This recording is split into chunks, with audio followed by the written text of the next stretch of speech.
The Sharepoint homepage is your place to find Sharepoint sites and portals, read news, or look up content. News from sites highlights updates from sites you follow or visit often. Frequent sites shows sites you like to go to and recent activity, like when you last viewed something. Suggested sites appear based on recent searches you've done and recommendations from the Microsoft Graph. If there's a site, file, or person you're looking for, use the search box to find it.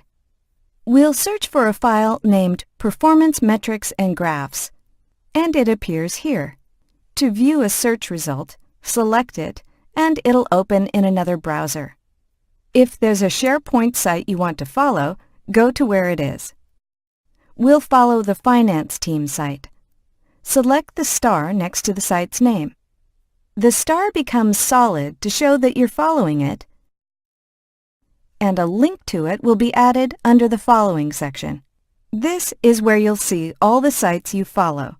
This might be your team's site or a site from another group you work with. Recent shows any Sharepoint sites you've gone to recently, while Featured Links displays sites your company wants to spotlight.